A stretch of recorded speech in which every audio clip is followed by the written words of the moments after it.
नमस्कार मित्रांनो, आपल्या राज्यात सध्या शेतकरी कर्जमाफी म्हणजेच पुण्यश्लोक अहिल्यादेवी होळकर कर्जमुक्ती योजना 2026च्या अंमलबजावणीची प्रक्रिया वेगाने आपल्याला सुरू होताना दिसते. बऱ्याच शेतकऱ्यांच्या याद्या आता अधिकृतपणे प्रकाशित देखील करण्यात आलेल्या आहेत. परंतु या याद्या समोर आल्यापासून शेतकऱ्यांच्या मनामध्ये मोठे संभ्रम, प्रश्न निर्माण व्हायला सुरुवात झालेली आहे. आणि त्यापैकी एक म्हणजे पोर्टलवर दाखवलेली रक्कम आपल्या मूळ कर्जाच्या रक्कम किंवा यादीमधील आकडा यात बरीच तफावत आपल्याला त्या ठिकाणी दिसून येते. या दोन्हीमध्ये आपल्याला बराचसा गोंधळ त्या ठिकाणी दिसून येतो आणि याचमुळे अनेक शेतकरी बांधवांनी अद्यापही केवायसी करायला सुरुवात केलेली नाहीये. तर काहींनी या विरोधात आपले ग्रीव्हन्स तक्रारी देखील नोंदवायला सुरुवात केलेली आहेत. राज्यामध्ये या मुद्द्यावर मोठा रोष निर्माण होताना आपल्याला दिसून येतोय. विविध शेतकरी संघटना आणि लोकप्रतिनिधी यावर प्रश्न विचारण्यास सुरुवात देखील केलेली. अगदी कृषी मंत्र्यांपर्यंत याच्या तक्रारी पोहोचलेल्या आहेत. तर मित्रांनो, या संपूर्ण प्रकरणावर आता सहकार विभागाकडून अत्यंत महत्वाची माहिती समोर आलेली आहे. एक अतिशय महत्वाचं पत्रक नुकतंच बाहेर आलेलं आहे. याद्वारे शेतकरी बांधवांना लवकरात लवकर केवायसी करण्याचे आवाहन स्पष्ट करण्यात आलेले आहे. नेमकी ही तफावत का आहे आणि गणित नेमकं कसं ठरलेलं आहे हे आपण या व्हिडिओच्या माध्यमातून सविस्तर पाहणार आहोत. त्यामुळे व्हिडिओला अजिबात स्किप करू नका आणि शेवटपर्यंत नक्की बघा. त्याचबरोबर जर आपण चॅनलवरती नवीन आला असाल तर चॅनलला सबस्क्राईब करा.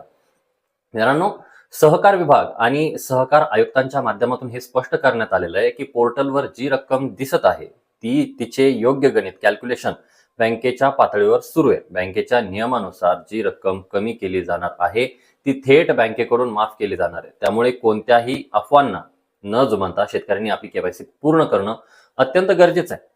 तुमची 2 लाख रुपयांची जी पात्र कर्जमाफी आहे ती नियमानुसार नक्की मिळणारच आहे. त्यामुळे अजिबात घाबरून न जाता आपली केवायसी त्या ठिकाणी पूर्ण करा, असं स्पष्ट आवाहन प्रशासनाकडून या ठिकाणी करण्यात आलेलं आहे. मित्रांनो, आता जर आपण बघितलं तर बँकर समितीच्या एक अतिशय महत्वाच्या पत्रकानुसार हे स्पष्ट झालेलं आहे की ही रक्कम कमी कशी होते.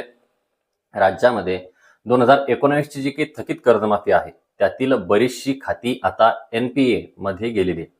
एनपीए कर्ज खात्याचे कॅल्क्युलेशन कसे केले जाईल हे स्पष्ट निर्देश या पत्रकामध्ये त्या ठिकाणी दिलेले आहेत.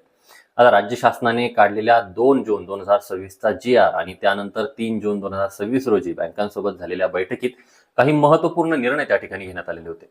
यानुसार राष्ट्रीयकृत खाजगी आणि ग्रामीण बँकांमधील थकीत एनपीए खात्यांच्या बाबतीत ज्या तारखेला खाते एनपीए झाले त्या तारखेपासून विशिष्ट टक्केवारीनुसार वन टाइम सेटलमेंट OTS करण्याचे निर्देश देण्यात आलेले होते.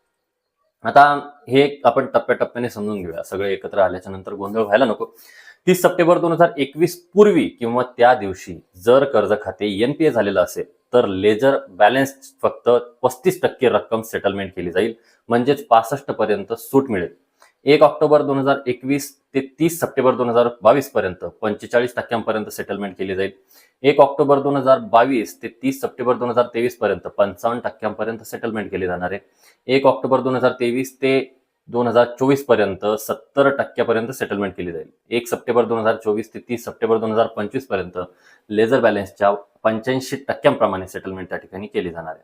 आता हे एका उदाहरणाने अगदी सोप्या भाषेत समजून घेऊया. समजा एखाद्या शेतकऱ्याचे 1,60,000 रुपये कर्ज आहे आणि ते कर्ज खाते 30 सप्टेंबर 2021 रोजी एनपीए झालं असेल तर पोर्टलवर तुम्हाला फक्त 72,000 रुपयांचीच कर्जमाफी रक्कम दाखवली जाईल. वरची उरलेली 88,000 रुपये रक्कम ही बँकेच्या माध्यमातून सॅक्रिफाईस आर्थिक सूट त्या ठिकाणी दिली जाईल. आणि समजा तेच कर्ज खातं 1 ऑक्टोबर 2022 नंतर थकीत झालं असेल तर त्याला 55% सूट मिळेल. म्हणजे 30 सप्टेंबर 2023 रोजी एनपीए झालेल्या खात्यात शेतकऱ्याला 88,000 रुपयांची सेटलमेंट असेल आणि बँक 72,000 रुपयांची सूट त्या ठिकाणी देईल. थोडक्यात सांगायचं तर जी रक्कम कमी दिसते ती OTS अंतर्गत मिळालेली भरघोस सूट वजा करून उरलेली रक्कम आहे. म्हणूनच मित्रांनो, जर तुमच्याही कर्जाच्या रकमेत अशी तफावत दिसत असेल तर घाबरू नका. लवकरात लवकर तुमची केवायसी पूर्ण करून घ्या. उर्वरित रकमेची कर्जमाफी तुम्हाला बँकेच्या माध्यमातून नक्की दिली जाईल. तरीही तुमच्या मनात काही शंका किंवा प्रश्न असतील तर तुम्ही तुमचे ग्रीव्हन्स त्या ठिकाणी बुक करू शकता किंवा आपल्या तहसीलदार कार्यालयात जाऊन याबद्दल लेखी तक्रार किंवा अर्ज देखील दाखल करू शकता. शेती आणि शेतकऱ्यांच्या हिताची ही अत्यंत महत्वाची माहिती जास्तीत जास्त शेतकरी बांधवांपर्यंत नक्की शेअर करा, जेणेकरून कोणाचेही नुकसान त्या ठिकाणी होणार नाही. मित्रांनो, बऱ्याच शेतकरी बांधवांनी जे अवेअरनेस आहेत किंवा जे अवेअर आहेत किंवा ज्यांना थोडीफार माहिती आहे त्या शेतकरी बांधवांनी ज्यावेळेस याद्या चेक केल्या, त्या याद्यांमध्ये ज्यावेळेस त्यांच्या कर्जाची रक्कम बघितली त्या रकमांमध्ये त्या शेतकरी बांधवांना बऱ्याचशा तफावती त्या ठिकाणी दिसून आल्या. माझ्याही मित्राचा फोन आला होता की बाबा रक्कम वेगळी दिसते, माझं कर्ज जास्त आहे परंतु त्या ठिकाणी कमी आलेली आहे, तर त्या अशा शेतकरी बांधवांसाठी हा एक महत्त्वाचा आणि अत्यंत मोठा व्हिडिओ या ठिकाणी आहे. त्यांच्यापर्यंत हा व्हिडिओ नक्की शेअर करा. व्हिडिओ आवडला असेल तर व्हिडिओला लाईक करा, चॅनलला सबस्क्राईब करा आणि बेल आयकॉनला क्लिक करायला विसरू नका. भेटूया अशाच एका नवीन माहितीसहित, नवीन व्हिडिओसहित. तोपर्यंत धन्यवाद मित्रांनो.